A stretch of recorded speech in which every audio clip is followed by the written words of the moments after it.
प्रथमं शैलपुत्री च द्वितीयं ब्रह्मचारिणी तृतीयं चन्द्रघण्टेति कुष्माण्डेति चतुर्थकम् पंचमं स्कन्दमासेति षष्ठं कात्यायनीति च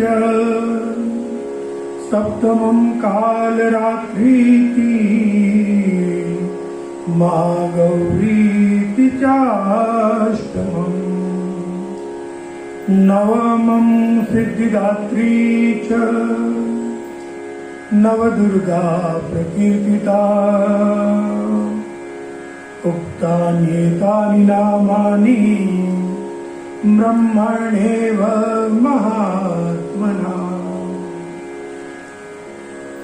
परम पवित्र माँ शक्ति की उपासना का श्रेष्ठतम काल यानी नवरात्र महोत्सव आज इसका 9वां दिन है। 8 दिनों तक 8 दुर्गाओं का जिस साधक ने श्रद्धा और लगन से पूजन यजन किया है,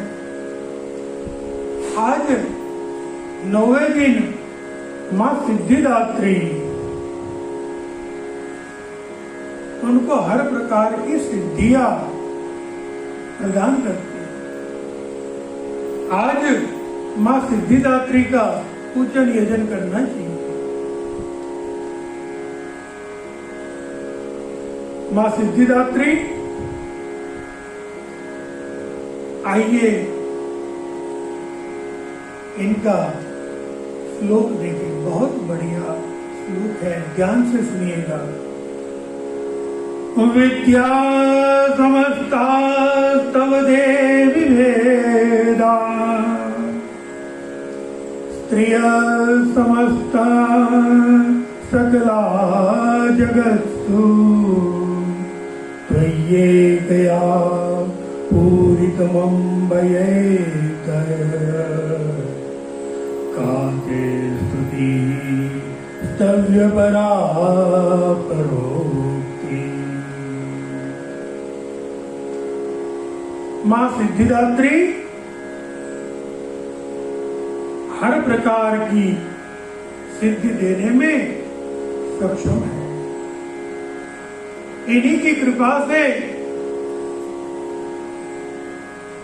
असंभव से असंभव सिद्धि साधक को प्राप्त हो सकती है।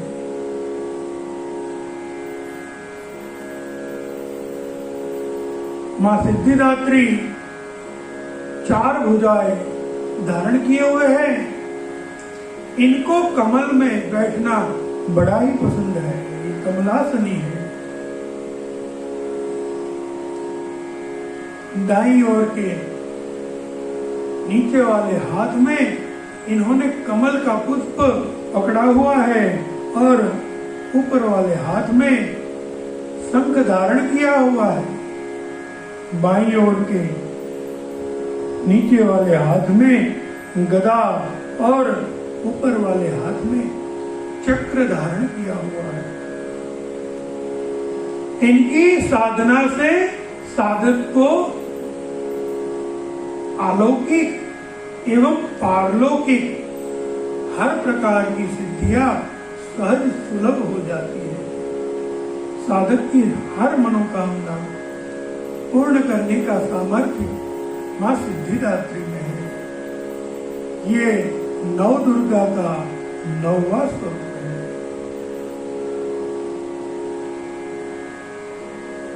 मार्कंडेय पुराण के अनुसार अष्ट सिद्धि यानी अणिमा, महिमा, गरिमा, लघिमा, प्राप्ति, प्राकाम्य, ईर्षित्व एवं वशित्व, ये 8 सिद्धि की बात की गई है। परंतु भगवान कृष्ण के जन्म की कथा जब ब्रह्म वैवर्त पुराण के अंतर्गत आती है, वहां पे 18 प्रकार की सिद्धियों की वर्णन प्राप्त होते हैं, जिसमें अणिमा, लघिमा, प्राप्ति, प्राकाम्य, महिमा, ईर्षित्व, वशित्व एवं सर्व कामावसायिता, सर्वज्ञत्व, दूरश्रवण, परकाया प्रवेशन, वाक सिद्धि, कल्प वृक्षत्व, सृष्टि, संहार करण सामर्थ्य, अमरत्व, सर्व न्यायकत्व, भावना एवं सहज सिद्धि। सिद्धि के अनेक स्वरूप, ये 18 स्वरूप में सबका सम्मिलित हो जाना अद्भुत है। मां की उपासना से जो अष्ट सिद्धि है, उसके उपरांत दूसरी 10 सिद्धि ब्रह्म वैवर्त पुराण में कही गई है, ये भी प्राप्त हो सकती है। दूरश्रवण, माता रानी की कृपा से साधक अपने स्थान पे बैठा हुआ, स्थान से हजारों माइल दूर कुछ बात हो रही है तो उसको अक्षरशः सुनने की सिद्धि आ सकता है। महाभारत में जब युद्ध होने वाला था, तब धृतराष्ट्र को वेदव्यास जी ने कहा कि मैं ऐसी शक्ति, ऐसी दृष्टि आपको प्रदान करता हूं कि अंध होने के बावजूद आप अपने महल में बैठे बैठे ही युद्ध क्षेत्र में क्या हो रहा है ये देख भी पाएंगे, सुन भी पाएंगे। धृतराष्ट्र ने कहा कि जब पूरी जिंदगी कुछ नहीं देखा, अब देख के क्या करूंगा, लेकिन आप ये सिद्धि संजय को दे दीजिए, ये मुझे सब सुनाएगा। यही मुझे सब सुनाता भी है। और प्रसिद्ध इतिहास है कि संजय हरेक क्षण की नजर अपनी नजर से देख, दिव्य दृष्टि से देख धृतराष्ट्र को सुनाता था। आज हम अपने आप को अपडेटेड समझते हैं, विज्ञान की सिद्धि, इसके गुणगान गाते हैं कि अमेरिका में जो हुआ हम यहां देख पाते हैं। लेकिन जरा सोचिए तो सही, 5000 साल पहले हमारे ऋषि मुनियों में ये ताकत थी। आज भी ये ताकत प्राप्त कर सकते हैं, लेकिन इसके लिए तप की आवश्यकता है। तप के बगैर कोई सिद्धि, कोई शक्ति प्राप्त नहीं हो सकती। तप तो करना पड़ेगा। तप के अनेक स्वरूप है। तप का मतलब ये नहीं घर छोड़ के चले गए हिमालय की चोटी पे, वहां बैठ गए, बस माता रानी का नाम स्मरण करने लगे, नहीं। ये भी तप है, लेकिन आज के युग में ऐसा तप करने की जरूरत नहीं है। ये सब सतयुग, द्वापर, त्रेता में हो सकते थे, क्योंकि तब मनुष्य की आयु भी उतनी थी। सतयुग में जहां इंसान 1,00,000 साल जीता था, त्रेता में 10,000 साल की आयु हो गई, द्वापर में 1,000 साल की आयु हो गई, और कलयुग में तो 100 साल, और 100 साल में भी हमारी बुद्धि शक्ति ने इतना अच्छा काम किया है कि हमने पूरी सृष्टि में प्रदूषण फैला दिया है, जिसके कारण ना ही हमारे आहार में शुद्धि रही, ना ही हमारे विचार में शुद्धि रही, ना ही कोई प्रचार में शुद्धि है। हम विज्ञापन देखते हैं तो विज्ञापन भी अशुद्धि बने, और इन सब का प्रभाव ये हुआ कि हमारे पास कलयुग में भी 100 साल की आयु तो है, लेकिन 100 साल की आयु पूर्ण रूप से जीने वाला, भोगने वाला कोई वीर, कोई भक्त, कोई महाभाग्यशाली व्यक्ति ही होता है। अब तो जो देखते हैं, और लोगों के दिल में भी ऐसे भाव हो गए, जब सुनते हैं बात तो लोग बोलते हैं कि अरे महाराज 100 साल शतायु का आयुष्य लीजिए, आप ऐसा कीजिए 50 साल 60 साल काफी है, बस ऐसे चलते चलते चले जाओगे।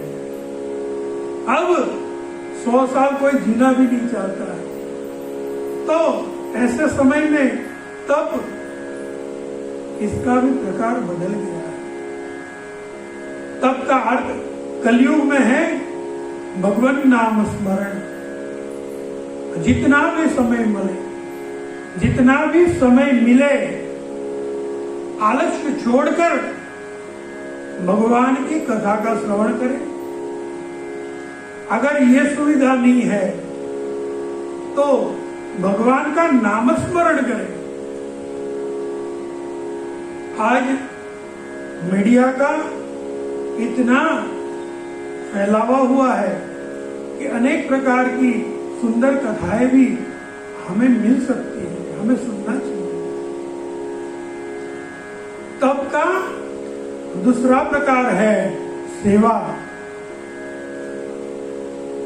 धर्म की सेवा करो, संस्कृति की सेवा करो,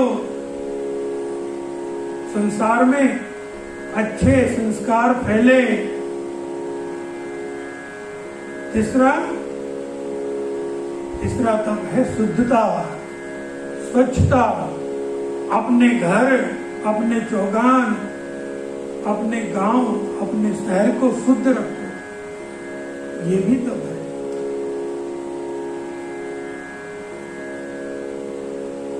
इसके बाद में एक और तप है विद्या। विद्या ददाति विनयम। ऐसी विद्या प्राप्त करो जो विनय प्रदान करे। सा विद्या या विमुक्त, ऐसी विद्या प्राप्त करे जो मुक्ति देने वाली हो, जो हम में अभिमान न पैदा करते हुए हम में सरलता प्रदान करे, सेवा की भावना हो। डॉक्टर बने तो डॉक्टर भी ऐसे बने कि हम किसी की सेवा कैसे कर पाए, ये भावना हो। इंजीनियर बने तो ऐसा विचार करें कि हम कुछ ऐसे अच्छे अच्छे यंत्र की शोध करें जिससे मानव जात का कल्याण हो। ये भी एक बड़ा तप है, और इसके लिए अपने शास्त्रों को जानना आवश्यक है। वाक सिद्धि, वाक सिद्धि जिसको प्राप्त हो जाए वो जो बोलेगा वो हो जाएगा। कभी प्रश्न होता है कि क्या ऐसा हो सकता है? बिल्कुल हो सकता है। गुजरात के वीरपुर नामक एक छोटे से गांव में रहने वाला बनिया जो सिर्फ संतों की सेवा करने की चाह रखता था, बच्चा है, पिता से डरता था लेकिन संतों की सेवा करता था। चाचा ये देख के दुखी होता था कि ये बेटा साधुओं के पीछे सब लुटा रहा है, लेकिन पिता पुत्र के ऊपर पूरी श्रद्धा रखता था और बेटा संतों की सेवा करता था। ये सेवा करते करते इनको कब वाक सिद्धि मिल गई इनको पता नहीं चला। आप भी उनको जानते हैं, जलाराम उनका नाम था। जलाराम एक बार उनके यहाँ कुछ संत गण आए, बोले अरे जला हम लोग यात्रा के लिए जा रहे हैं, संत आए हैं। जलाराम समझ गया, बोले कुछ नहीं बाबा, जाओ धर्मशाला में आप निवास करो, मैं सब सामग्री लेके आ रहा हूं। जलाराम अपने एक हाथ में पात्र में घी लेके जा रहा है और मस्तिष्क पे गुड़ की भारी भर के जा रहा है। चाचा ने सोचा यही समय सही है, इसके बाप को मैं बता देता हूं। जलाराम के पिताजी प्रधान जी को लेकर चाचा आ गए। प्रधान जी ने और चाचा ने साथ मिलके जलाराम को रास्ते में ही रोक दिया। प्रधान जी ने पूछा बेटा क्या लेके जा रहे हो? जलाराम बोला पिताजी कुछ नहीं, संत आए हैं उनकी सेवा करने जा रहा हूं। जलाराम डर गया, बोले आज तो तकलीफ हो जाएगी। और डर में इंसान झूठ का सहारा ले लेता है, यही काम जलाराम से हो गया। भक्त आदमी झूठ बोल गया। पिताजी ने पूछा बेटे क्या लेके जा रहे हो? जलाराम बोल पड़ा पिताजी कुछ नहीं है, ये पात्र में संतों के लिए जल है और ये सिर पे क्या उठा के रखा है? अरे कुछ नहीं, इसमें तो बस वो गाय के गंडे हैं। अच्छा दिखाओ फिर। चाचा ने बोला, क्योंकि चाचा को सब पता था, उसने खुद देखा था। तो चाचा ने बोला कि चल दिखा दे भाई। और जलाराम ध्रुज के हाथों से जब सिर से भार उतार के कपड़ा हटाया तो ये क्या सही में गुड़ के बजाय गंडे हो गए थे। वो पात्र खोल के देखा तो उसमें से भी घृत नहीं, घी नहीं था, पानी था। ये देख जलाराम की दोनों आंखों में से अश्रु बहने लगे। वहीं पे पिताजी को प्रणाम किया, चाचा को प्रणाम किया। पिताजी अब मुझे आज्ञा दीजिए। क्यों क्यों बेटा क्या हुआ? बस पिताजी अब बहुत हो चुका, अब संसार में नहीं रहना है। अरे बेटा क्या हुआ? मैंने तो कुछ बोला भी नहीं तुझे, किस बात का बुरा मान लिया? अरे पिताजी बुरा मानने वाला मैं कौन होता हूं, लेकिन मुझे ये खोजना है कि आज मैंने झूठ बोला, लेकिन किसी को मेरी इतनी चिंता है कि मैंने झूठ बोला तो मैंने जो बोला वही उसने सच कर दिया। सही में पिताजी मैं घी और गुड़ लेके जा रहा था, लेकिन मैंने आपको बोला कि इसमें पानी है तो घी का पानी हो गया। मैंने बोला ये गंडे हैं तो गुड़ के गंडे हो गए। ये कौन कर रहा है? मैं उसे खोजना चाहता हूँ। जब तक मैं उसे खोज नहीं लूंगा अब मैं घर नहीं आऊंगा। और जलाराम चल दिए। आज भी वाक सिद्धि मिल सकती है। कल्प वृक्षत्व मुमुक्षत्व का अर्थ है अपने पास कुछ नहीं है, लेकिन कोई किसी अपेक्षा से आया और उनको बोल दिया कि ठीक है, जा, ये तेरा काम हो जाएगा। कई बार हम ऐसे सिद्ध बाबाओं को देखते हैं कि महात्मा जी बैठे हैं तो हम देखते हैं कि उनके पास अच्छे कपड़े भी नहीं है। अरे कपड़े तो दूर, अच्छी कुटिया भी नहीं है। हमारे गुजरात में सुप्रसिद्ध बजरंगदास बाबा ऐसे हो गए, सब उनको पागल बाबा बोलते थे, कहीं पे भी घूमते रहते थे। किसी भगत ने आके बोल दिया बाबा ये काम करना है, अच्छा जा, हो जाएगा, और उसका काम हो भी जाता। कई सारे उदाहरण इनके हैं। और ये सब कहानी कोई हजारों साल पुरानी नहीं है। अभी कुछ ही सालों पहले आज भी आपको कई ऐसे लोग मिल जाएंगे जिन्होंने ऐसे संतों का दर्शन किया है। तो हमारे सनातन शास्त्र में इतनी ताकत है कि जो सही मायने में इसका सेवन करता है अवश्य उनको सिद्धियां प्राप्त होती ही है। तो आज 9वां दिन माँ दुर्गा के 9वें स्वरूप सिद्धिदात्री माता को हम प्रार्थना करते हैं, हे माँ सिद्धिदात्री, जो भी आपका साधक आपके पास अपनी सात्विक इच्छाओं को पूर्ण करने के लिए आपकी सेवा पूजा करता है, ये कथा का जो श्रवण करता है उनकी हर मनोकामना आप पूर्ण करें। यही भावना के साथ आज हम नव दुर्गा चरित्र के ये 9वें दिन को विश्राम देते हैं। आप सब इतने दिन हमारे साथ में जुड़े, आप सबका खूब खूब धन्यवाद।